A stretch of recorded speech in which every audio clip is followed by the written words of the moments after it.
Hi, the Eldar Falcon Grav Tank kit produced for Warhammer 40,000 has remained pretty much unchanged since it was first released way back in 2nd edition.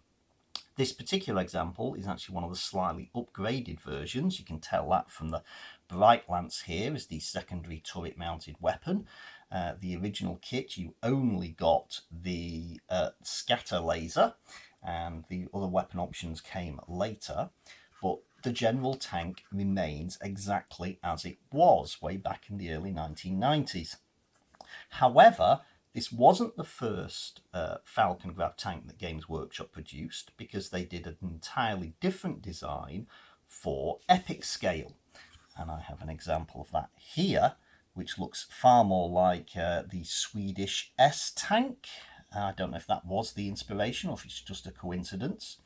And I was wondering, what would this look like if it was scaled up to Warhammer 40k scale to effectively produce the Falcon Grav tank for the Rogue Trader era.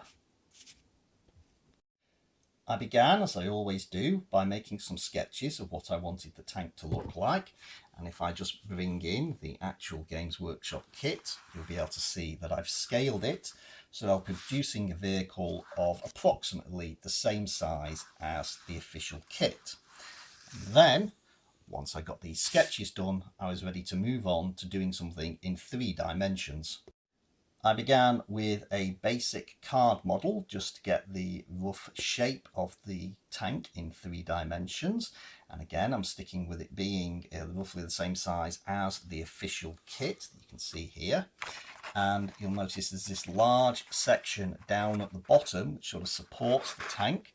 That is copied from the epic scale model, which has no details at all underneath, just this sort of support strips, and all of the detail is actually on the top of the tank.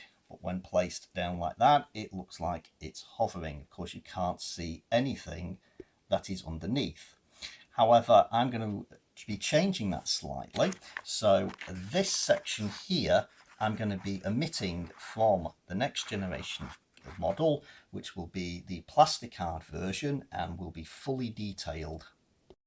And here we have the final plasticard model, and although some of the details were made from various spare parts I had lying around, there's quite a few pen tops on here used for the muzzle of the pulse laser, this forward hull detail here, and this rear detail. These are actually the clips from Bic biros that stick down from the pen lids for holding them in your pocket.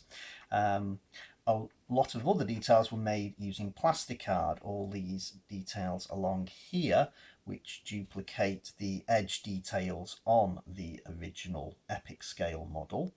And for these, I went back to using some card prototypes to make sure I had various sizes and shapes correct before I committed to making them out of plasticard.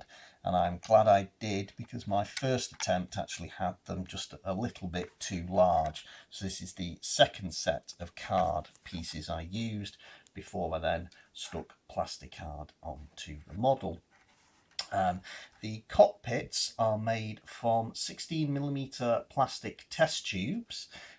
These aren't glued in yet because, of course, I need to be able to paint inside the model. I'll be painting the sort of the wooden mounting pieces for the crew will be painted in black.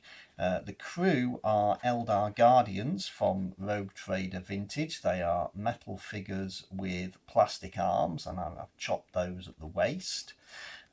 One thing I should notice is I have taken a certain bit of artistic license with some of the details. Partially because, as I mentioned earlier, this original epic scale model is detailed on top, and underneath there's just nothing. And also at the back, this rear section has nothing behind, nothing at the side. So I added a few bits of details to the side, and I crafted a hatchway at the back for the limited number of troops that a Falcon can carry to embark and disembark, in the same way as they would from the versions, the actual plastic kit. I modified the engine slightly as well. It's just a plain tube on the Epic Scale kit, and I've used a glue lid for the rear section, a glue stick, and then a bit of plastic pipe that I cut at an angle instead and put sort of like an intake vent on to make it look a little more detailed. I also had to make some changes to account for the fact that the weapons fit is different on the original version of the Falcon Grav Tank from Epic to what was produced for Warhammer 40,000. As far as I can remember, all the original Epic scale tank had was a las cannon, or it might have been a twin link las cannon. Obviously that's just the pulse laser now. But when it was released for Warhammer 40,000, there was a twin-link shuriken catapult and a scatter laser. So to add those, I just converted one of these slight details on the Epic scale model into the barrels of a pair of shuriken catapults here, right in front of the pilot. And then I added underneath this turret here that I could mount a lead scatter laser from the Rogue Trader era heavy weapons platforms. And that completes this model, and it is now ready to be painted. So here we have the fully painted Grav Tank, and what better way to display a model designed to look as though it was available in the Rogue Trader era than alongside some Rogue Trader vintage Craftworld Eldar. So you can get a good look at how it might have looked on a battlefield in the late 1980s to early 1990s. I hope you enjoyed watching this video. Thanks. Bye.